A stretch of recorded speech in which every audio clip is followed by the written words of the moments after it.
खबरों का सारथी।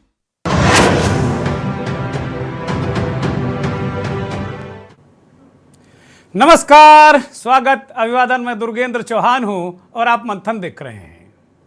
देश का मीडिया ये बात को तलाश रहा है, इस खबर को प्याज के छिलके की तरह छील रहा है कि अतीक की हत्या में वो पिस्टल, जिगाना पिस्टल कहां से आई, उस बंद लिफाफे में क्या है। अब अतीक के बाद गैंग क्या लेडी डॉन शाइस्ता के पास होगा? शायद जो राष्ट्रीय मीडिया है उसके लिए ये विमर्श हो सकता है कि एक डॉन की खबरें 4-5-6 दिन से राष्ट्रीय मीडिया में छाई हुई हैं, लेकिन के न्यूज़ एक जन सरोकारी चैनल है और वो आम आदमी से जुड़ी, आम लोगों से जुड़ी खबरें और मुद्दे लेकर आता है। इसीलिए आज हम मंथन में मुद्दा लेकर आए हैं जनगणना का, जातीय जनगणना का। और अचानक ये मुद्दा क्यों लेकर आए? क्योंकि कांग्रेस के अध्यक्ष मल्लिकार्जुन खड़गे ने प्रधानमंत्री को एक चिट्ठी 16 अप्रैल को लिख दी, बीती 16 अप्रैल को, और उन्होंने उस चिट्ठी में याद दिलाया कि आपने 2021 में धार्मिक आधार पर तो जनगणना करा दी, लेकिन पिछड़े शोषित समाज, ओबीसी और दलितों की जनगणना नहीं कराई। 2011 में उस चिट्ठी में खड़गे इस बात को कहते हैं कि 2011 में कांग्रेस की भी गवर्नमेंट थी और उस वक्त भी गणना हुई थी, लेकिन कुछ त्रुटियों के कारण, कुछ चीज़ों के कारण वो चीज़ें पब्लिक डोमेन में नहीं आ पाई या उस गणना को सार्वजनिक नहीं किया गया और उसके आधार पे शोषितों के लिए, पीड़ितों के लिए, दलितों के लिए चीज़ें, योजनाएं बन नहीं पाई। लेकिन सबसे बड़ा सवाल है कि क्या विपक्ष की मंशा वास्तव में ओबीसी, दलितों के हित के लिए उनकी गणना वजह है, या 2024 की जंग में जातीय समीकरण है?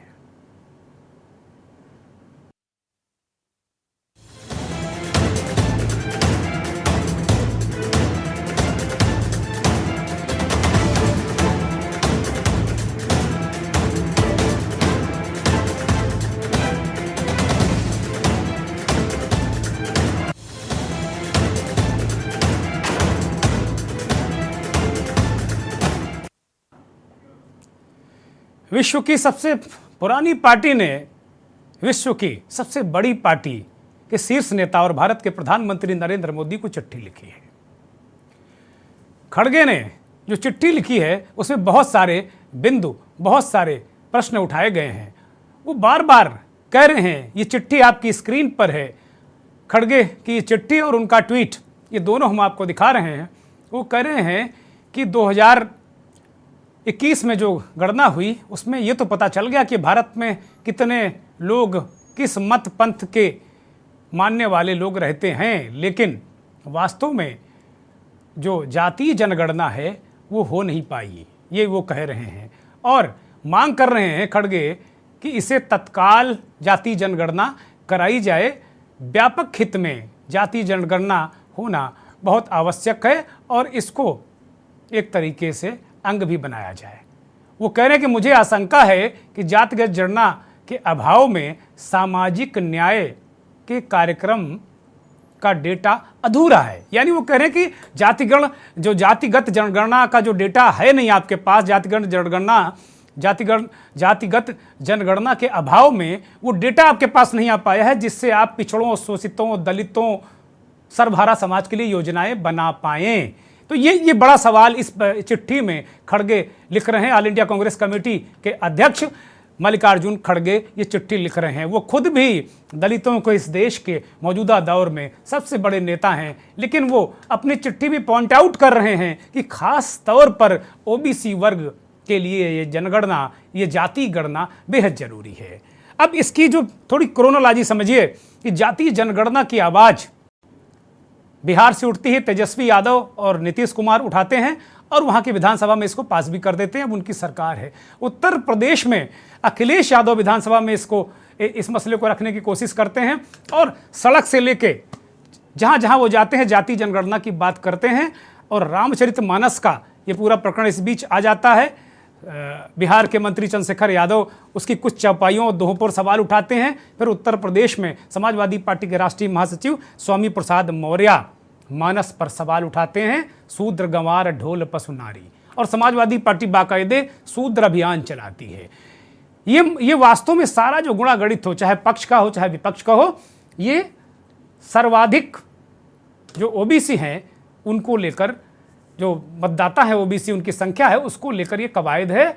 और एक आंकड़ा है कि उत्तर प्रदेश के जो पूर्वांचल है वहाँ 42% ओबीसी रहते हैं। तो सबसे ज़्यादा फोकस भारतीय जनता पार्टी का और विपक्षी दलों का पूर्वांचल में है। इसी तरह बिहार की भी कमोबेश यही स्थिति है। लेकिन अभी तक ये हो रहा था कि क्षेत्रीय दल जाति जनगणना की बात उठा रहे थे। कांग्रेस आगे बढ़कर 4 कदम आगे बढ़कर इसका नेतृत्व नहीं कर रही थी। लेकिन खड़गे की इस चिट्ठी के बाद अब ये माना जाने लगा है कि कांग्रेस जातीय जनगणना का जो अभियान है विपक्ष का, खासतौर पर क्षेत्रीय दलों का, उसकी अगुवाई कर रही है। इसे कई तरीके से देखा जा सकता है, कई अलग अलग तरीके से, कोणों से इसे देखा जा सकता है। सबसे बड़ी बात कि अभी हाल में ही नीतीश कुमार और तेजस्वी यादव दिल्ली आए और उन तमाम विपक्षी नेताओं से मिले। उनमें केजरीवाल भी हैं, खड़गे भी हैं, राहुल गांधी भी हैं, बहुत सारे वामपंथी दलों के नेता हैं, उनसे वो मिले और एक तरीके से 2024 के लिए विपक्षी एकता का प्लान तैयार किया। खड़गे के घर बैठकों का दौर चला और एक अलग तरीके से रणनीति विपक्ष ने बनाई। अभी तक जो बातें हो रही थी कि तीसरा मोर्चा, उस मोर्चे की संभावना लगभग धीरे धीरे क्षीण होती जा रही है। हो सकता है 1-2 लोग जाएं, लेकिन अब वास्तव में बीजेपी से विपक्षी दल सीधा मोर्चा बनाकर लड़ना चाहते हैं और वो उनका मानना है कि इसी में उनकी भलाई है और इसी में उन्हें कुछ मिल सकता है। कांग्रेस पार्टी इसकी अगुवाई क्यों कर रही है? इसके पीछे का गणित यह है कि वास्तव में क्षेत्रीय दल और उनकी सोच के मुद्दे अगर एक राष्ट्रीय दल लेकर चलेगा तभी क्षेत्रीय दल उसके साथ खड़े होंगे और कंधे से कंधा मिलाकर इस लड़ाई में हिस्सा लेंगे। तो बड़ा सवाल यही है कि जातीय जनगणना दलितों, शोषितों, पीड़ितों, ओबीसी के लिए जरूरी है या राजनीतिक दलों के लिए? ये आज मंथन का ये सबसे बड़ा सवाल मेरा होगा। मेहमान हमारे साथ जुड़ गए हैं भारतीय जनता पार्टी के बहुत ही वरिष्ठ नेता, उत्तर प्रदेश सरकार में पीडब्ल्यूडी मिनिस्टर रहे सतजीत सिंह डंग साहब हमारे साथ जुड़े हैं। डंग साहब, बहुत स्वागत, बहुत धन्यवाद वक्त देने के लिए। के न्यूज़ का बहुत आभार आपका। समाजवादी पार्टी के पूर्व एमएलसी, एडवोकेट, वरिष्ठ नेता शशांक यादव साहब हमारे साथ जुड़े हैं। यादव जी, बहुत स्वागत, बहुत धन्यवाद, बहुत आभार। यादव जी ओबीसी से आते हैं, इसलिए हमारा दोनों मकसद आज हल हो जाएगा, क्योंकि समाजवादी पार्टी ओबीसी की राजनीति भी करती है और हमने आज आमंत्रित भी किया है समाजवादी पार्टी के ऐसे नेता जो ओबीसी से भी ताल्लुक रखते हैं। कांग्रेस पार्टी के वरिष्ठ नेता, राष्ट्रीय प्रवक्ता मलिक जावेद अंसारी साहब हमारे साथ जुड़ गए हैं। बहुत बहुत स्वागत, बहुत धन्यवाद। Malik Javed Ansari Kings college London से पढ़े लिखे, कानून की डिग्री वहाँ से ली है और कांग्रेस के कुछ चुनिंदा पढ़े लिखे लोगों में उनका शुमार होता है। इस देश के जाने माने राजनीतिक विश्लेषक, वरिष्ठ पत्रकार अरविंद जयतिलक साहब हमारे साथ जुड़ गए हैं। बहुत स्वागत, बहुत धन्यवाद, बहुत आभार। और राजनीति को बहुत ही तीखे अंदाज में विश्लेषित करने वाले पॉलिटिकल एनालिस्ट धर्मेंद्र सिंह हमारे साथ जुड़े हैं। बहुत धन्यवाद, बहुत आभार धर्मेंद्र भाई आपका। सबसे बड़ा सवाल आज कांग्रेस से ही पूछा जाएगा, क्योंकि उनके अध्यक्ष ने ये चिट्ठी लिख दी है प्रधानमंत्री को। अभी तक जहां तक मैं देख रहा था कि कांग्रेस फ्रंट फुट पर इस मुद्दे पर नहीं खेल रही थी। जावेद अंसारी कुछ भी कहें, लेकिन जाहिरा तौर पर ये दिख नहीं रहा था। लेकिन अभी जब से नीतीश कुमार और तेजस्वी यादव दिल्ली का चक्कर लगा के आए, उसके बाद ये चिट्ठी आई है। तो मलिक जावेद अंसारी, कुल मिलाकर ये जो अचानक बदलाव देखने को मिल रहा है कि क्षेत्रीय दलों के मुद्दे कांग्रेस लीड करती नजर आ रही है, ये एक राजनीतिक समीकरण है या खड़गे जी वास्तव में ओबीसी और दलितों की भलाई चाहते हैं? कांग्रेस पार्टी हमेशा से ही ओबीसी हो, दलित हो, हर वर्ग की भलाई चाहता है और ये पहली बार नहीं हुआ है, आपको लग रहा है कि जैसे अचानक से हो गया है। ये तो बात कांग्रेस पार्टी ने दोनों सदनों में उठाई है, और पहले भी कई बार हमारे मंत्रियों ने, हमारे शीर्ष नेतृत्व ने बार बार उठाई है कि सेंसस होना चाहिए, पब्लिक होना चाहिए। जबकि जो 2011 की जनगणना थी वो कास्ट आधारित भी थी, लेकिन उसका डाटा किसी वजह से पब्लिक नहीं हो पाया था, जो हमारी सरकार 2014 में चली गई थी। तो हम मोदी जी से अपील करते हैं कि वो डाटा पब्लिक करें, क्योंकि 8 साल से वे रो रो कर ओबीसी के नाम पे वोट मांग रहे हैं। तो अब डाटा, और 2021 में भी ये जनगणना होनी थी, जो कि अभी तक नहीं अरे हुई, रो रो का ड्यू है। कहा, उनकी भलाई करके भाई, रो कहाँ रहे हैं? वो तो ओबीसी की भलाई कर रहे हैं, वो कह रहे हैं इतने मिनिस्टर उतने मिनिस्टर। ठीक है, बोलिए। तो अभी अभी मैं बता रहा हूँ ना, पीएमओ में कितने सेक्रेटरीज है, पता कर लीजिए। कास्ट सेंसस उनका पता कर लीजिए, कितने ओबीसी से हैं, दलित से हैं या आदिवासी से हैं, सारे ब्राह्मण समाज के हैं। तो आप ये बात मत कहिए कि उन्होंने कुछ भला किया है। और भाजपा रोज नौटंकी करती है, एक पसमंदा समाज के लिए कुछ कर रहे हैं। मैं ओबीसी से भी आता हूँ, पसमंदा समाज से भी आता हूँ। क्या किया 8 सालों में, बता दीजिए पसमंदा समाज के लिए आप लोगों ने। अभी वो कर्नाटक में ही आपने ईडब्ल्यूएस के आधार पे आरक्षण दिया गया था मुस्लिम को, वो भी आपने रद्द कर दिया। तो भाजपा एक ऐसी पार्टी है चौहान साहब, जो कि आरक्षित लोगों से घृणा करती है और उनका आरक्षण छीनने का काम कर रही है। और वो उसका जग जाहिर है, क्योंकि ये जितनी भी संस्थाएं हैं, सरकारी नौकरियां थी, सारी संस्थाओं को प्राइवेट कर रही है। तो आरक्षण वैसे खत्म हो रहा है जब सब प्राइवेट कर दिया। तो ये अटैक जो है ओबीसी पे है, और ओबीसी में ये बच नहीं सकते। बार बार जो रोते उस हैं ना कि हम अटैक का ओबीसी डिफेंस से कर रहे पिछड़ी हैं खड़गे जी क्या? उस अटैक का डिफेंस कर रहे हैं खड़गे जी क्या? किसका? जो अटैक आप कह रहे हैं ओबीसी पर है, उसका डिफेंस कर रहे हैं खड़गे जी, ये चिट्ठी लिखकर ये बताने की कोशिश कर रहे हैं कांग्रेस पार्टी सबसे हितैषी है, भारतीय जनता पार्टी नहीं है। कांग्रेस पार्टी तो हमेशा ही हितैषी रही है, हर वर्ग की, हर भारतीय की हितैषी रही है। इतिहास उठा के देख लीजिए, कौन से वर्ग के लिए हमने भाई काम नहीं कांग्रेस तो जाति धर्म ओबीसी अगला पिछड़ा विश्वास करती नहीं, फिर वो खड़गे जी ने ऐसी चिट्ठी क्यों लिख दी प्रधानमंत्री को? क्योंकि भागीदारी होनी चाहिए देश की। जब सारा देश का पैसा दो आदमी के पास चला गया, तो भागीदारी होनी चाहिए ना। आप जात की बात करते हो, धर्म की बात करते हो, तो आंकड़े सबके सामने कर दीजिए। आरक्षण, हम तो ये भी कह रहे हैं कि 50% जो कोटा है उसकी भी स्लैब हटा दीजिए। आप आने दीजिए आंकड़ा, कितने परसेंट ओबीसी है, कितने परसेंट दलित है, कितने परसेंट आदिवासी है, आने दीजिए। उसके आधार पर आप रिजर्वेशन करिए। हम तो ओपन चैलेंज कर रहे हैं ना इनको। ठीक बात है। अब मैं जरा शशांक यादव के पास जाऊंगा, फिर कुछ सवाल आ गए हैं, कुछ अभी आने बाकी हैं, बाकी फिर डंग साहब उनका जवाब देंगे सारे सवालों का। शशांक यादव जी, आपके नेता अखिलेश यादव जो मुद्दे उठा रहे थे, तेजस्वी यादव जो मुद्दे उठा रहे हैं जाति जनगणना की, कांग्रेस पार्टी के अध्यक्ष ने प्रधानमंत्री को चिट्ठी लिख दी है, इसे किस तरह देख रहे हैं आप? कोई भी आपके एजेंडे की बात कर रहा है तो स्वागत ही होता है। हम तो इसको लगातार उठा ही रहे हैं। कांग्रेस ने मुखर होके उठा लिया और अच्छी बात है। और ये आज की तारीख में कांग्रेस का इसको उठाना ये साबित करता है कि एक जनरल कंसेंसस बन चुकी है पूरे देश में कि जातिगत जनगणना की जरूरत है। और ऐसा नहीं है रोहिणी कमीशन या जो इस सरकार के बैठाए हुए तमाम कमीशन है यहाँ, बल्कि अभी जब नगर पालिका क्षेत्रों में आरक्षण की बात आई तो ये इसी बात पर तो थी कि आपके पास डाटा क्या है, आप पिछड़ा वर्ग का आरक्षण किस रूप में कर रहे हैं। कोर्ट्स के डायरेक्शन है, आपको जो बैकवर्ड्स का रिजर्वेशन देना है, जो आप मानते हैं कि नगर पालिका में, लोकल बॉडीज में, ग्राम सभा में देना है, तो ये बिना जाति जनगणना के तो संभव नहीं है। ये एक जरूरी है, लेकिन क्यों टाला जा रहा है कि एक तरफ यही बीजेपी की सरकार में, जो संभवतः डंग साहब के टाइम पर ही बात उठी थी कि साहब ओबीसी का जो रिजर्वेशन है इसको टाइप 1, टाइप 2, टाइप 3 में किया जाए, पिछला, अति पिछड़ा, महापिछड़ा। तो ये संभव तो सभी है। जब जातिगत जनगणना होगी तभी तो आपको क्राइटेरिया निकालेंगे। जब आपके पास डाटा ही नहीं है तब तो खाली कहलाएगी। इसलिए कांग्रेस ने मांगा, हमारी मांग का समर्थन किया, स्वागत है। एक ब्रेक का इशारा हो रहा है, मैं एक ब्रेक पर जा रहा हूं और ब्रेक के बाद फिर जो सारे सवाल हैं सरजीत सिंह डंग को उसका जवाब देना होगा। बहुत पुराने नेता हैं, मुझे लगता है कि बहुत गहराई से वो जवाब इसका देंगे। खबरों का सारथी।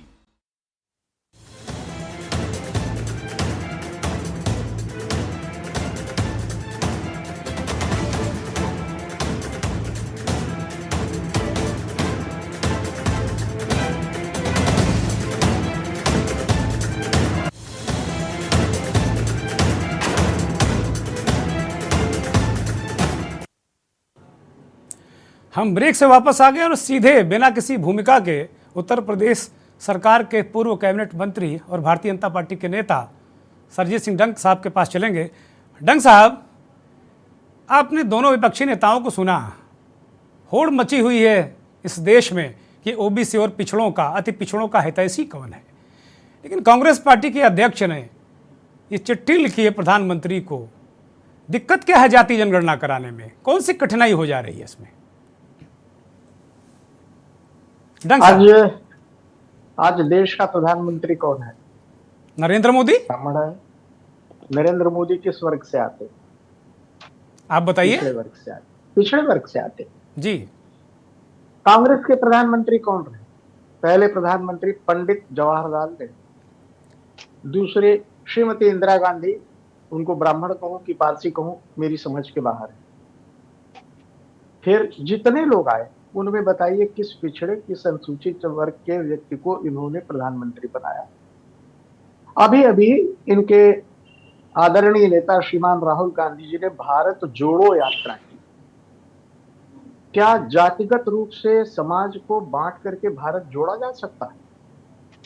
भारत में रहने वाला किसी पंथ का हो, धर्म का हो, जाति का हो, तो पहले भारतीय। और यहाँ सब दल के लोग बैठे हुए हैं। दल बड़ा है, चुनाव बड़ा है, सरकार बड़ी है कि राष्ट्र बड़ा? अपनी अंतरात्मा से पूछिए। अगर आप चाहते हैं कि हर भारतीय अपने को भारतीय समझे, राष्ट्र को सर्वोपरि रखे, तब तो ये देश जो पिछले 6-7-8 साल में जिस गति से बढ़ा है, इसका सम्मान बढ़ा है, आर्थिक उन्नति हुई है, गरीबों के घर में गैस के चूल्हे पहुंचे हैं, गांव में शौचालय बने हैं, सड़कों का जाल बिछा है जी। अगर इसके आधार पर हम काम करेंगे, कौन सी जात? और हमारे प्रधानमंत्री ने बहुत स्पष्ट कहा, सबका साथ और सबका विकास। अब इसका कोई उत्तर है इनके पास? ये एक प्रकार से समाजवादी बंधु हमारे बैठे हुए हैं। इनके जो पुरोधा थे श्रीमान डॉक्टर राम मनोहर लोहिया जी, उन्होंने जाति तोड़ो अभियान चलाया था। और आप जातियों को बांट करके उनको जाति के प्रति ऐसा फंसा रहे हैं कि सारे देश में एक अजीब सी स्थिति पैदा कर रहे हैं। इसके पहले जो कांग्रेस के वोटर कौन थे जरा पूछिए तो? प्रारंभ में ब्राह्मण, अनुसूचित जाति के लोग और अन्य छिटपुट लोग। और चूंकि स्वतंत्रता दिलाने का उनको एक प्रकार से मान लिया कि उनके कारण स्वतंत्रता मिली है, तो स्वाभाविक था आंख बंद करके लोग उनको वोट देते थे। मगर पिछड़ा वर्ग तब भी जनसंघ को वोट दिया करता था। आप उठा के आंकड़े देख लीजिए। भारत का हितैषी जो भी है वो समाज को, चाहे जाति हो, चाहे वर्ग हो, चाहे धर्म हो, चाहे पंथ हो, उसके नाम पर तोड़ना पसंद नहीं करेगा, उसको कमजोर नहीं बनाएगा। इसलिए मैं प्रार्थना करता हूं, अब दीनदयाल जी ने कहा कि जो विकास की अंतिम सीढ़ी पर खड़ा व्यक्ति है उसको बराबरी में लाना, ये हमारा लक्ष्य है। तो आप अपनी सोच और हमारी सोच में जरा सा अंतर समझ लीजिए। ये बताइए कि 55 वर्षों तक लगभग कांग्रेस और कांग्रेस के समर्थित लोगों ने शासन किया है, तब आपको ये नहीं ज्ञान हुआ कि नहीं जाति आधारित जनसंख्या का आकलन होना चाहिए? तब आप सो रहे थे। आज आपके सामने एक बहुत बड़ी बात आ गई कि राहुल गांधी जी को लोग स्वीकार कर लें कि वो प्रधानमंत्री पद के योग्य हैं। अगर वही बाकी पार्टियां, अखिलेश जी का स्वर अलग, कर्नाटक में स्वर अलग, तेलंगाना के मुख्यमंत्री, मुझे हंसी आती है कभी कभी, ये चुनाव में एक बारात निकल रही है और उस बारात में बाराती कोई नहीं है, सब दूल्हे ही दूल्हे हैं। चाहे वो तेलंगाना के प्रधानमंत्री हो, चाहे पश्चिमी बंगाल के मुख्यमंत्री हो, ये सारे मुख्यमंत्री, राहुल जी, यानी कोई गिनती नहीं, नीतीश जी, ये सब के सब दूल्हे बने हुए हैं। और ये बारात ऐसी है जिसमें दूल्हे ही बाराती हो गए। आज इनको एक मंच पर लाने की एक कवायद चल रही है जी। इसलिए चाहे सिद्धांत के विपरीत हो और चाहे ठीक हो, हम एक मंच पर किसी तरह आ जाए। क्या भारत के मतदाताओं को ये लोग क्या समझते हैं कि उनके पास कोई बुद्धि नहीं है, वो अपने विवेक और अपने विवेक का इस्तेमाल करेंगे तो आपकी बात मानने को तैयार होंगे। आप कई तरह के आपने प्रयत्न किए, 17 में किया, उसके पहले किया, 14 में किया, फिर किया, अब तीसरी बार आप एक नया और प्रयोग कर रहे हैं। मैं ईश्वर से प्रार्थना करता हूं कि सत्ता बड़ी नहीं है, राष्ट्र बड़ा है, देश बड़ा है। ठीक बात है डंग साहब, मैं बिल्कुल सहमत हूं कि देश हम सबसे बड़ा है। मैं सहमत हूं आपकी इस बात से, मैं इस बात का पुरजोर समर्थन करता हूं। कुछ अगर कहना चाह रहे हो तो फिर कंप्लीट करिए, मैं जरा दूसरे वक्ता के पास जाऊंगा।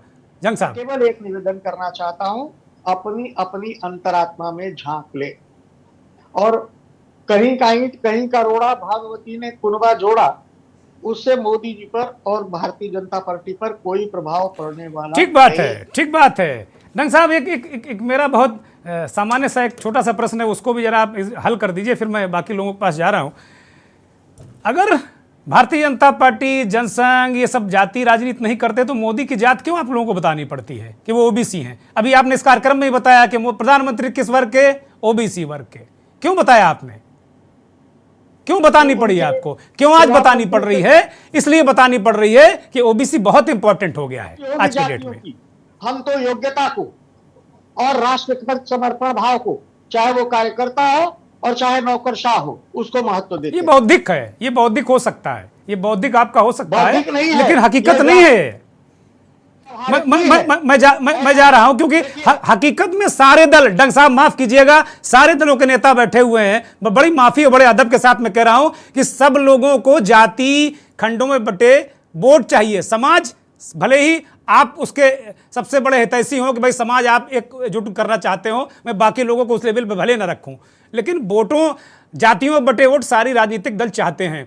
जावेद साहब जवाब दीजिए, डंग साहब ने बड़ी खरी खरी बातें कही हैं आप लोगों के नेताओं के लिए, उन्होंने तो कहा। डंग साहब मौका दे दीजिए। आप नहीं, डंग साहब वरिष्ठ हैं, उनको कहने दीजिए तब आप आइए। बोलिए डंग साहब। शायद 2 वाक्यों में बात समाप्त करूंगा। भारतीय जनता पार्टी के अलावा किसी पार्टी में दम नहीं था कि मिर्जापुर में 850 मतदाता सिखों के हैं, और ये वहां की जनता हमें ऋणी हूं उनका। लगातार 4 बार मुझे विधायक चुना है। कहां गई जात? कहां गया पंथ? कहां गया मजहब? सब वोट देते थे। तो हम मतदाता को भी ब्लेम नहीं करते, और हम इस सोच को, जो ये सोच है कि फलाने पंथ फलाने धर्म का कैंडिडेट खड़ा करके तो जीत जाएगा, इस देश में, माफ कीजिएगा डंग साहब, इस देश में ऐसा ताना बाना है, ऐसे बहुत सारे उदाहरण मिल जाएंगे, और मैं इसको दल से नहीं जोड़ूंगा। आप दल के सिपाही हैं, आप लाख कहें कि इस दल को वोट मिला, ये सरजीत सिंह डंग की शख्सियत को वोट मिला, और 5 बार सरजीत सिंह डंग जीते। सहयोग हो सकता है उस दल का, आप एक उस दल के सिपाही होने के नाते भले इसका आप बार बार प्रतिकार करें और दल के चरणों में समर्पित कर दें, लेकिन मेरा जैसा जागरूक पत्रकार ये मानने को तैयार नहीं है कि ये केवल जो सरजीत सिंह डंग 4 बार एमएलए हुए, मंत्री हुए, वो उनकी ईमानदारी और उनका जो कैरेक्टर है, और ऐसे देश में बहुत सारे उदाहरण मिलते हैं, इसमें कहीं कोई शक नहीं है। मलिक जावेद जी, डंग साहब ने कुछ सवाल उठाए हैं आपके नेताओं पर, उनका जवाब दे दीजिए, फिर मैं बहुत जल्दी में दीजिएगा क्योंकि अभी मैं जयतिलक साहब के पास जा नहीं पाया हूं, बहुत जल्दी में 20 सेकंड। 1 मिनट लूंगा। सवाल अभी भी वही खड़ा है, क्या आप कास्ट सेंसस कराओगे या नहीं कराओगे? राजनीति तो आप ओबीसी की करते हो, दलित की करते हो, आदिवासी की करते हो, बस ये बता दो आप करवाओगे या नहीं करवाओगे। इतना हमने आपका इतना बड़ा भाषण सुना, लेकिन बस आप ये बता दो करवाओगे या नहीं करवाओगे। अरे वो करें, आप ब्राह्मणों को प्रधानमंत्री बनाते रहे, उन्होंने ओबीसी बना दिया, और आपको क्या हक है जाति जनगणना मांगने का? वो आप ब्राह्मणों को पंडित नेहरू, पूरे पंडित खानदान, और कहां पारसी और अरबी सब तो गिना दिया उन्होंने, अब कुछ बचा है क्या? मलिक जावेद, झूठ बोलने का काम करते हैं, और यही राजनीति है। चलिए ठीक है। शशांक यादव, बहुत सारे सवाल अभी डंग साहब ने खड़े किए, मैं निवेदन करूंगा 20 सेकंड में, क्योंकि बाकी दोनों मेहमान हमारे लगातार जुड़े, मैं उनके पास जा नहीं पाया। 20 सेकंड में शशांक यादव। दुर्गेश जी, जी डंग साहब बड़े करीने से बात को स्किप कर लेंगे। मोदी जी प्रधानमंत्री का चुनाव लड़ने के लिए बैकवर्ड बने थे। घासी समुदाय इनका जो जाति है 2012 तक नहीं थी बैकवर्ड में, ये उसके 11 या 12 में इन्होंने वहां विधानसभा गुजरात में पास करके उसके बाद जब एंट्री लेनी थी कि नेशनल पॉलिटिक्स में आना है तब उसको बैकवर्ड कराया। उससे पहले आप रिकॉर्ड देख लीजिए कि वो वहां पर बैकवर्ड जाति में नहीं थी। बड़ी तो जबरदस्त प्लानिंग थी, कि क्यों बड़ी प्लानिंग, बड़ी जबरदस्त थी आपके मुताबिक जी, बड़ी जबरदस्त प्लानिंग की गई थी, इसका मतलब आपके मुताबिक? बिल्कुल बिल्कुल सर, बिल्कुल। और फिर कह रहा हूं ढंग साहब से कि 3 कॉन्स्टिट्यूशनल सवाल है पिछड़े वर्ग के आरक्षण को, जब हाई कोर्ट और सुप्रीम कोर्ट कंटिन्यूअस बोल रहा है कि आपके पास डाटा क्या है, वो आपके पास सोर्स क्या होगा डाटा का। जब आप करेंगे लोकल बॉडीज में आरक्षण, नगर पालिका में आरक्षण करेंगे बैकवर्ड जातियों का, अभी भी आज जो है उन्होंने एक बिल्कुल किया है, एक उठा के डीएम्स की रिपोर्ट को लेके कर दिया है। कोई फॉर्म्स नहीं बटे, कैसे नहीं बटे, किस रूप में मान लिया जाए। ये तो कहिए कॉन्स्टिट्यूशनल मजबूरी थी उत्तर प्रदेश की कि 6 महीने के अंदर चुनाव होने थे और लोग चाहते थे कि चुनाव हो जाए। ठीक है, जरा दिल पर हाथ रख के देखिए कि अगर ये नहीं होगा तो किस रूप में आरक्षण कल को जब बड़े लेवल पर चैलेंज होगा, ये आधार क्या था आरक्षण का। आपने कैसे जाना कि किस जगह पे बिना जातियां पूछे आपने कैसे तय कर दिया किस शहर में कितने बैकवर्ड रहते हैं। तो ये चीजें घुमाने की बातें हैं। स्टेट में जावेद भाई ने जो सवाल किया बिल्कुल सही है। सीधे बताएं ढंग साहब, जाति गणना कराएंगे कि नहीं कराएंगे? चलिए मैं सवाल पूछूंगा, मैं सवाल पूछ रहा हूं डंग साहब से, मैं सवाल पूछ रहा हूं। एक ब्रेक और लेता हूं और ब्रेक के बाद फिर ये बड़ा सवाल है कि भारतीय जनता पार्टी आखिर ओबीसी की जो जनगणना है या जातीय जनगणना है उसको कराना क्यों नहीं चाहती, ये जरा समझने की हम कोशिश करेंगे। खबरों का सारथी।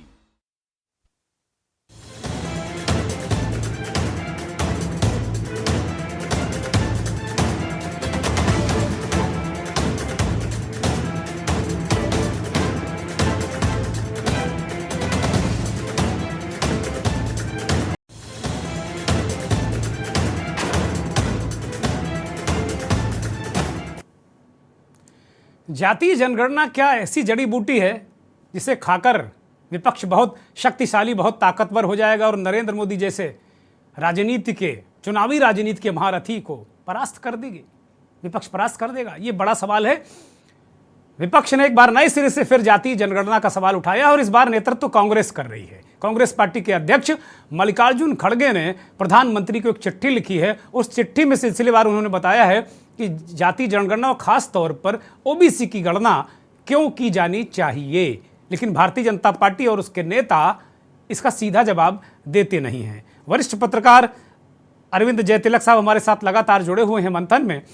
अरविंद जी, ये पेच क्या है वास्तव में? ये जो लोग हैं ये बहुत बड़े हितैषी हैं क्या ओबीसी समाज के, जो चिट्ठी लिख रहे हैं, पत्री लिख रहे हैं, हल्ला मचा रहे हैं कि कराओ कराओ कराओ, और भारतीय जनता पार्टी की सरकार क्यों नहीं कराना चाहती? क्या दिक्कत है इसमें? दुर्गेंद्र जी, राजनीति मौकों की मोहताज होती है। अब जरा खड़गे साहब के लेटर को समझिए, इस वक्त को समझिए। इसके 2 पहलू हैं, एक तो इसका राजनीतिक पक्ष है, दूसरा इसका तकनीकी पक्ष है। राजनीतिक पक्ष यह है कि कर्नाटक में चुनाव होने जा रहा है, खड़गे साहब का गृह राज्य है।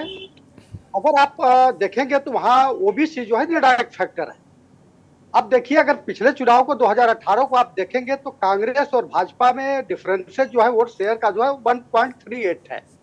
कांग्रेस जो है 38 समथिंग पाई थी और 36 समथिंग जो है बीजेपी के पास था। यानी 1.5% से भी कम वोट शेयर में जो है काफी उतार चढ़ाव, सत्ता वहां बदल जाती है। अब चूंकि खड़गे साहब का वहां दाव प्रतिष्ठा इस अर्थ में भी लगा है कि वो कांग्रेस के अध्यक्ष हैं, और चूंकि अगर वह माना जा रहा है कि लिटमस टेस्ट होना है 2024 के सेमीफाइनल माना जा रहा है, अगर मान लीजिए कांग्रेस वहां खुदा न खास्ते हार जाती है तो फिर खड़गे साहब की भी जो पोजिशनिंग है उसको भी लेकर के सवाल उठेगा, और जो है कांग्रेस की तो जो गति दुर्गति होगी वो तो तय है, पहली चीज। अब चूंकि कांग्रेस को एक धारदार मुद्दा भी चाहिए था, क्योंकि बिहार में देखिए 7 जनवरी से वहां जातिगत जनगणना की कवायद शुरू हो गई है। अब सवाल ये उठता है कि बीजेपी इससे क्यों भाग रही है। एक कैमरूनी कहावत है दुर्गेंद्र जी की, जो सवाल पूछता है वो उत्तरों को टाल नहीं सकता है। हमें याद है 2010 में जो है तमाम सांसद तमाम राजनीतिक दलों के, कांग्रेस की सरकार थी, उनसे कहे कि भाई आप जातिगत जनगणना कराइए, क्योंकि 2011 के जनगणना में आप उसको शामिल करिए। कांग्रेस सैद्धांतिक तौर पर राजी हो गई, लेकिन उसके जब परिणाम आए, अब उस समय तो उसने जातिगत जनगणना का जो एक आधार जो होता था डाटा, उसको जारी नहीं किया।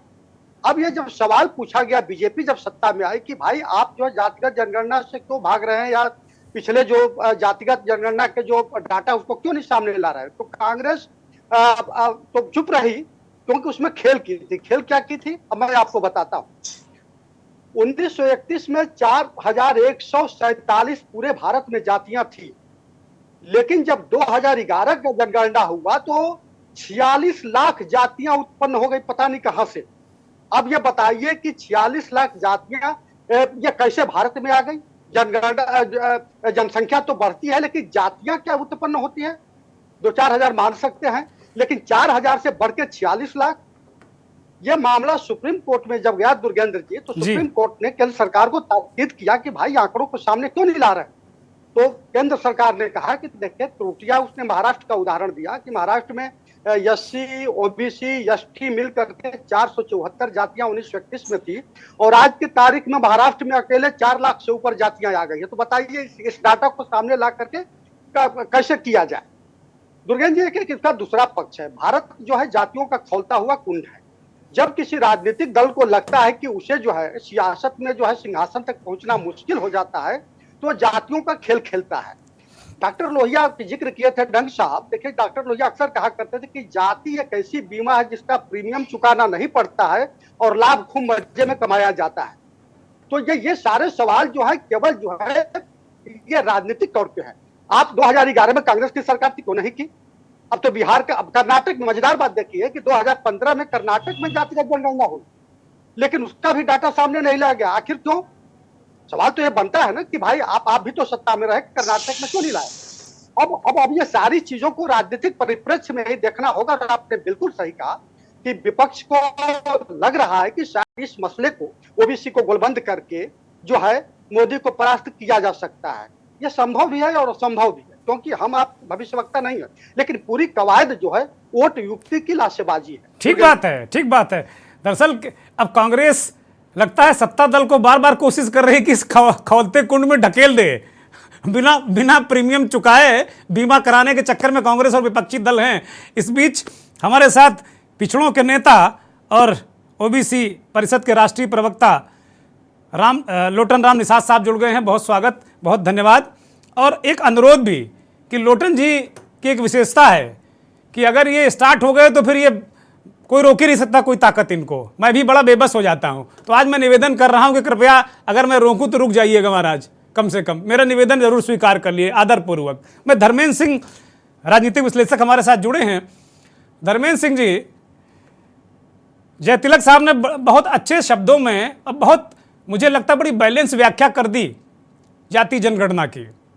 एक तरफ खौलता कुंड है और एक तरफ लालच है कि प्रीमियम देना ही नहीं, दय धक्का धक छापे रहो, सत्ता में रहो। तो हमें लग रहा है जो बिना प्रीमियम के बीमा कराए हुए बीजेपी, उसमें कुछ हेरफेर करने के चक्कर में है विपक्ष। आपका क्या नजरिया, क्या आप इसे संकेत मानते हैं? धर्मेंद्र सिंह जी अनम्यूट करिए।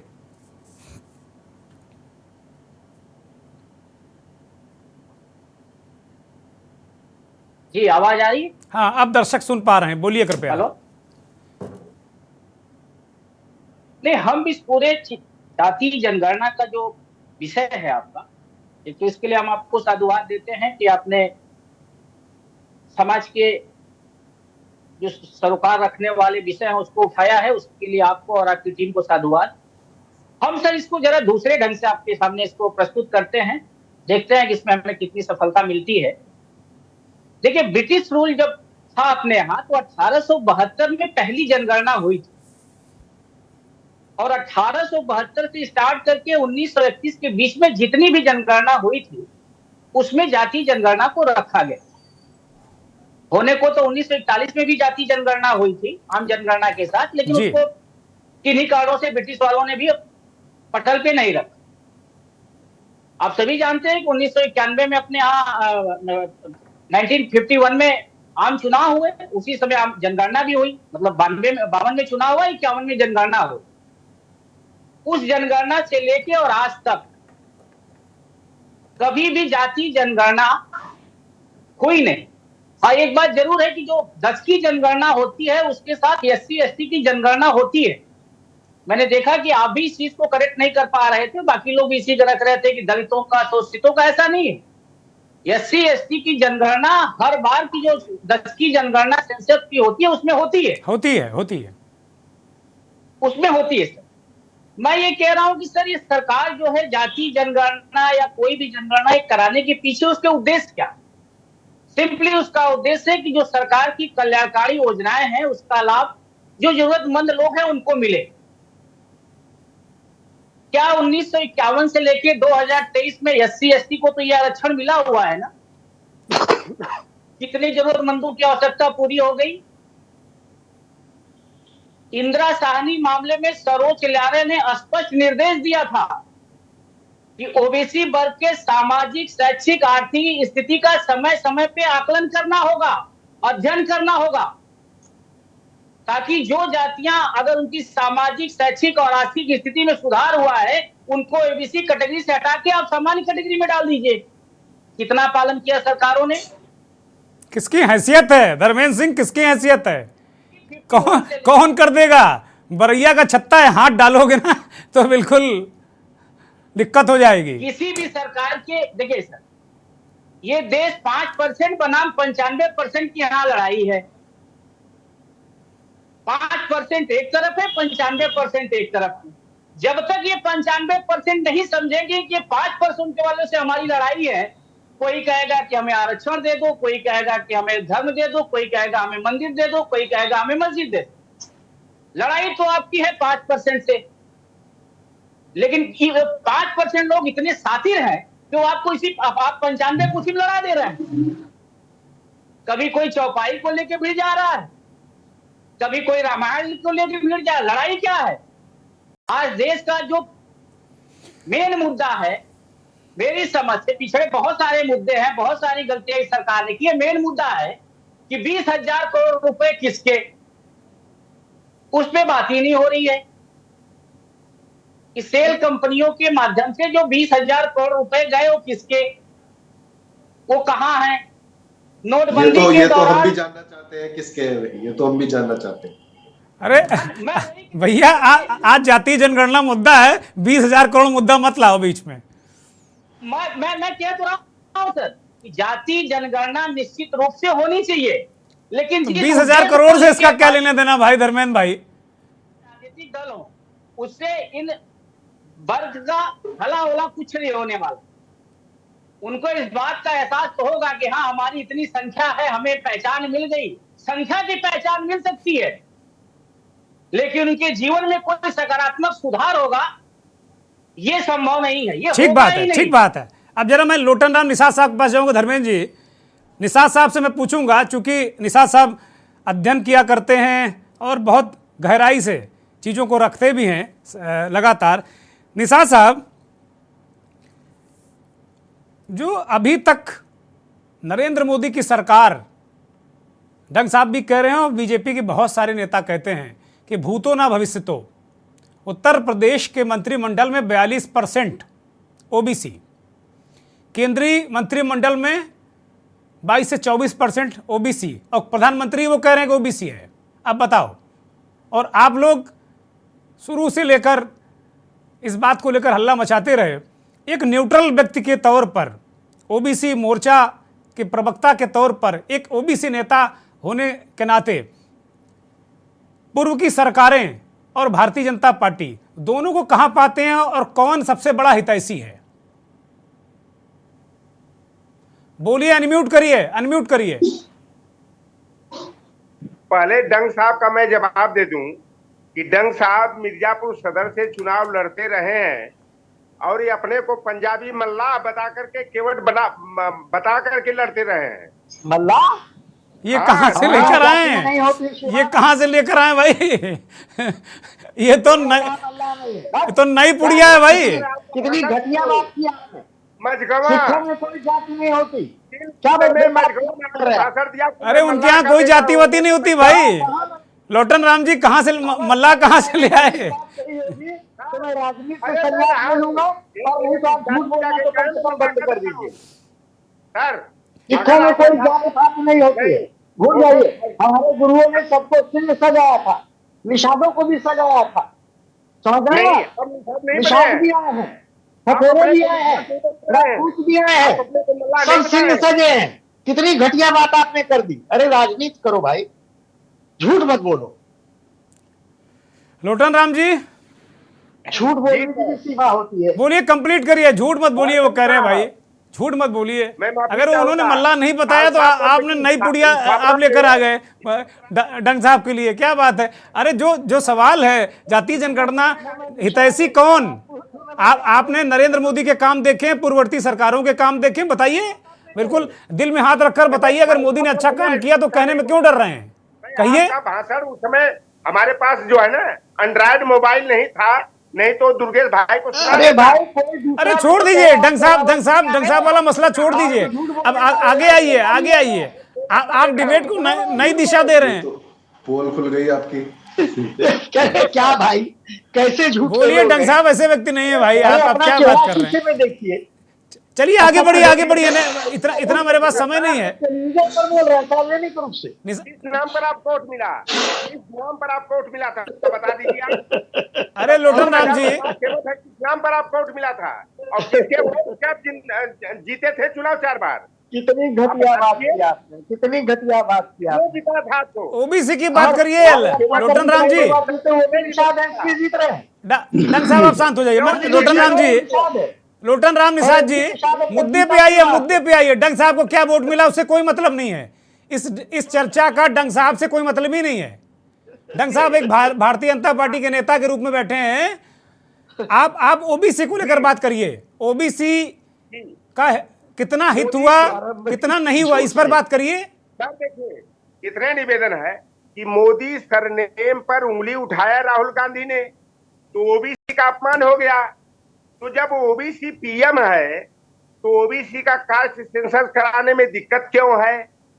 2011 में सोशियो इको कास्ट सेंसस हुआ था और 30 कह रहे हैं कि भाई क्या जरूरत, हाथी के पांव में सबका पांव। अगर ओबीसी प्रधानमंत्री दे दिया है तो फिर कौन सा विकास चाहते हो भाई? इसके ज्यादा कौन सा विकास चाहिए? जब प्रधानमंत्री ही ओबीसी है तो फिर गणना उड़ना के चक्कर में क्यों पड़े हो भाई? जीते हैं। छठवीं कक्षा में एक हम लोगों को नीलबरस सिंगाल की कहानी पढ़ाई जाती थी, तो ये मोदी जी नीलबरस सिंगाल ओबीसी है। अगर ओबीसी है तो एक काम बता दें कि ओबीसी के हित में क्या किया है। हमारे लोटन राम जी कक्षा 6 और 5 की कहानियां बहुत सुनाते हैं और बड़ी रोचक कहानियां इनकी होती हैं। नीलबरस सिंगाल है सर मोदी जी। मोदी जी विदूषकों को आप क्यों बुलाते हैं जी? विदूषकों को क्यों बुलाया जाता है जो बेसिर पैर की बात करते हैं? आप क्यों रोचक बना रहे हैं, किसकी गंभीरता नष्ट कर रहे हैं? की बात कर रहा हूँ मैं, लोकतंत्र और संविधान की बात कर रहा हूँ। जिसकी जितनी संख्या भारी उसकी उतनी हिस्सेदारी, संविधान को मानते हैं। चलिए ये नारा मैं बहुत दिन से सुन रहा हूँ। ये नारा मायावती लगाया करती थी कि जिसकी जितनी संख्या भारी उसकी उतनी हिस्सेदारी। और बाद में जब उन्होंने कहा कि ब्राह्मण शंख बजाएगा, हाथी दौड़ा जाएगा, तो फिर उन्होंने नारा बदल दिया। मुझे अच्छी तरह ध्यान है कि मैनपुरी की एक जनसभा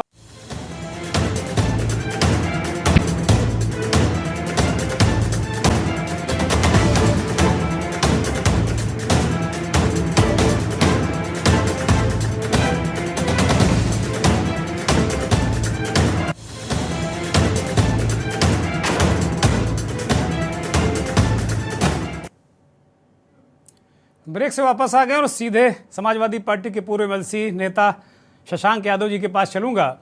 यादव जी, आपने लोटन राम निषाद साहब को सुना, वो कहानियाँ सुना रहे हैं, बहुत सारी बातें कह रहे हैं, अलग अलग उनका एक विश्लेषण एक अलग एंगल दे रहा है। दूसरी ओर अरविंद जयतिलक साहब ने कहा कि एक तरफ खौलता कुंड है और दूसरी तरफ बिना प्रीमियम का बीमा। ये मुझे बहुत अपीलिंग लगी ये दोनों बातें अरविंद भाई की, बहुत अपीलिंग है। ये लोहिया जी के शब्द हैं, उन्होंने तो कोट किया। हाँ, निश्चित तौर पर बहुत अच्छी बात है, और लोहिया जी ही इस तरह की चीजें करा करते थे, मुझे नहीं पता था कि लोहिया जी के शब्द हैं, तो बहुत शानदार। और आप उसी पार्टी की विरासत, मतलब लोहिया जी की विरासत आप लोगों के नाम वो विरासत कर गए हैं। तो आप देखिए मसला क्या है, एक तरफ खौलता कुंड है और दूसरी तरफ बीमे का मसला है। ये है क्या मसला? कहीं ये दोनों बातें, इनको आप किस तरह देखते हैं? दुर्गेश जी, आपके सवाल से एक स्टेप पीछे की बात थोड़ी सी कर दूं, क्योंकि आप ये डिबेट लाए क्यों? ये डिबेट आप इसलिए लाए कि खड़गे जी ने कहा जातिगत जनगणना का लेटर लिखा जी। और खड़गे जी जातिगत जनगणना का लेटर क्यों लाए? क्योंकि डंग साहब की पार्टी ने सवाल उठाया था कि राहुल गांधी ने मोदी का नाम लेकर पिछड़ों का अपमान किया। ठीक बात है। गेम स्टार्ट किसने किया? गेम इन्होंने किया। अब पलट के जब इनके ऊपर पड़ी है तो अब इनको राष्ट्रवाद आ रहा है, सांस्कृतिक राष्ट्रवाद आ रहा है, सामाजिक आर्थिक। अरे नहीं, वो ये भी कह रहे हैं, वो ये भी कह रहे हैं कि जनसंघ को सबसे ज्यादा ओबीसी वोट देता था, ये भी तो कह रहे हैं, उसको भी सुनिए ना आप। नहीं तो वो उसीलिए देता था जनसंघ को वोट, क्योंकि मैंने महाराष्ट्र की भी राजनीति देखी, गुजरात की भी राजनीति देखी, क्योंकि उस समय की कांग्रेस जो थी वो प्योर अभिजात वर्ग को रिप्रेजेंट करती थी। उस समय की कांग्रेस जो थी उसमें रजवाड़े वगैरह हुआ करते थे, और पशुपालक गुजरात में या महाराष्ट्र में जो ओबीसी होते थे वहां पर कोई दूसरी वॉइस नहीं थी। थोड़ा बहुत समाजवादी कल्चर हुआ करता था, लेकिन मेन डिसीजन मध्य प्रदेश में, राजस्थान में जो करते थे, तो जाहिर सी बात है वो एक आज भी दो पक्षी राजनीति है मध्य प्रदेश और राजस्थान में। वहां पर समाजवादी आंदोलन कमजोर पड़ा, जिसके चलते वहां राजनीति दो धिकड़ हो गई। तो कांग्रेस के हट के जाहिर सी बात है कि बैकवर्ड के पास कोई भी लाइन थी तो वो भी जनसंघ की थी। लेकिन आज की तारीख में तब पिछड़ों की क्या कहना चाहिए, शैक्षिक योग्यता भी, उसमें भी इजाफा हुआ है, जानकारी में इजाफा हुआ है, सोशल मीडिया और तमाम मीडिया से जानकारी से आई है। ये कहाँ जान पाते थे लोग कि भारतीय जनता पार्टी की सरकार में जब रखे जाएंगे शिक्षक रखे जाएंगे तो 23,000 शेड्यूल कास्ट, बैकवर्ड और माइनॉरिटीज का हक मार देगी ये सरकार। केंद्रीय पिछड़ा वर्ग आयोग जो भारतीय जनता पार्टी का है वो कह रहा है कि साहब जो है इसमें धोखा हुआ। स्टेट का बैकवर्ड आयोग कह रहा है कि वो धोखा हो रहा है। पिछले 8 साल में एक भी ओबीसी, दलित या माइनॉरिटी का आदमी उत्तर प्रदेश में कहीं पर भी प्रोफेसर पद पर या वीसी पद पर नहीं आ रहा है, और नॉट फाउंड सुटेबल। क्या बात कर रहे हैं? मैं तो देख रहा हूं कि मुख्यमंत्री जो रोज नियुक्ति पत्र बांटे पड़े हैं, दह धड़ाधड़, और आप कह रहे हैं कि ओबीसी को नौकरी नहीं दे रहे हैं। वो ये कौन सी बात है? दुर्गेश जी, मैं कह रहा हूं जहां पे पॉलिसी डिसीजन होता है, मैं वीसी की बात कर रहा हूं, प्रोफेसर पद की बात कर रहा हूं, जहां पर ओबीसी, शेड्यूल कास्ट और माइनॉरिटी के लोग ज्यादा नंबर पाने के बावजूद नॉट फाउंड सुटेबल लिख के पिछले 7 साल का चुनौती के साथ आपके चैनल पे मैं कह रहा हूं। तो ये चीजें आज की तारीख में जागरूकता आई है, और इसीलिए जातिगत जनगणना की बात आ रही है। खेल इन्होंने शुरू किया, खेल इन्होंने कहा कि जो है राहुल गांधी ने पिछड़ों का अपमान किया, तो अब पलट के कांग्रेस ने कहा ये कांग्रेस की मजबूरी है कि उसको बचाओ भी हमारी लाइन पे मिला है। जो हम जातिगत जनगणना की बात कर रहे हैं, हमारी बात कर रहे हैं, कांग्रेस का स्वागत। चलिए मलिक जावेद, ये देखिए आप लोहिया जी की पिच पर खेल रहे हैं।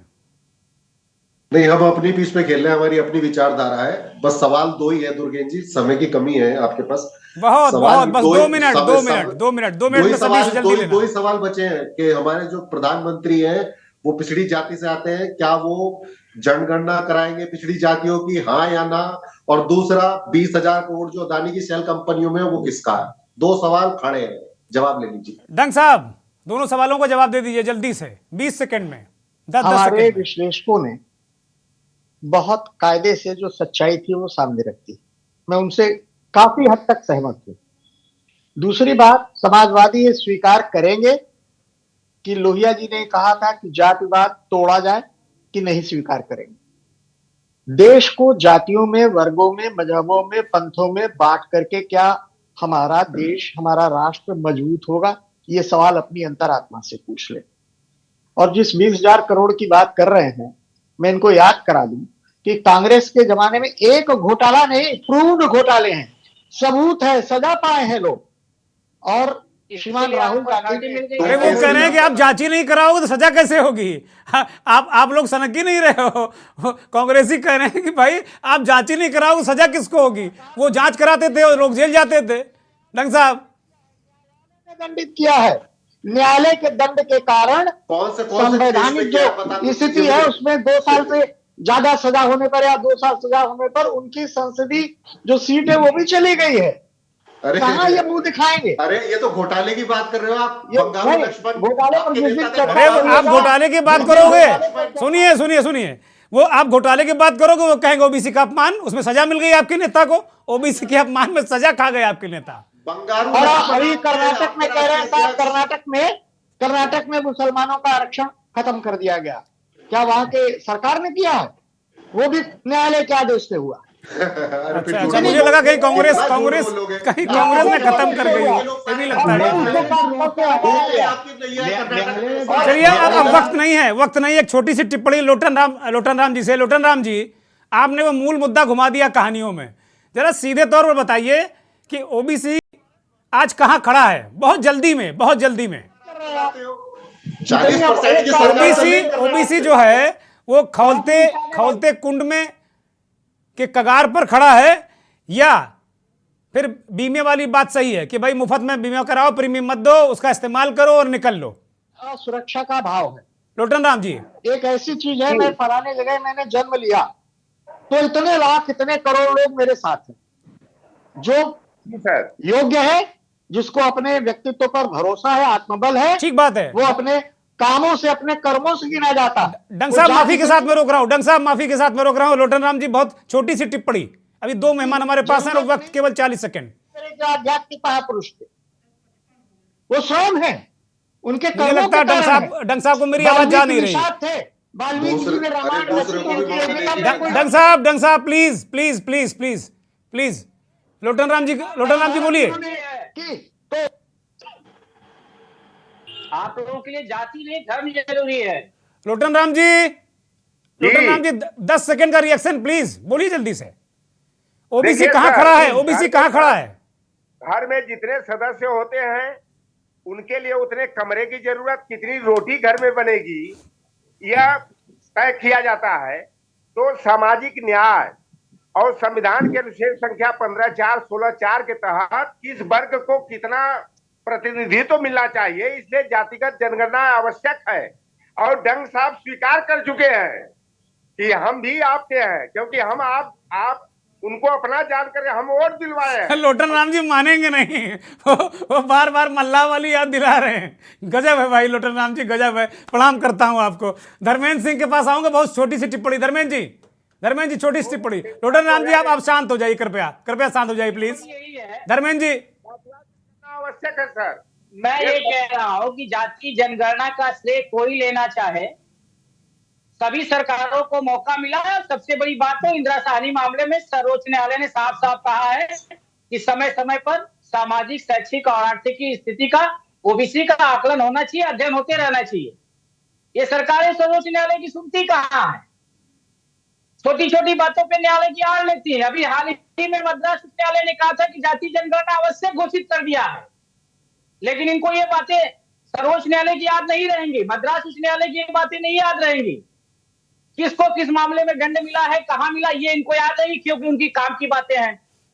इनको जाति नहीं चाहिए, लेकिन इनको धर्म चाहिए, क्योंकि इनको धर्म से फायदा है, जाति से इनका नुकसान है।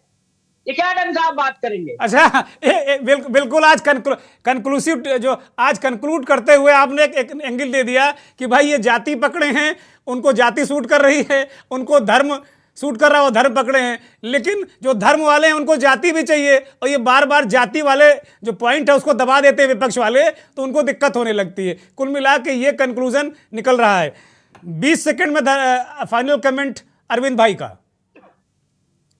जी दुर्गेन जी, देखिए सैद्धांतिक तौर पे तो जो देश के, राष्ट्र के जो पिछड़े लोग हैं, दलित लोग हैं, जो हाशिए पर हैं, जो बुनियादी आवश्यकताओं से दूर है, निस्संदेह जो है उन्हें चिन्हित किया जाना चाहिए और सरकार की योजनाएं उनका लाभ मिलना चाहिए।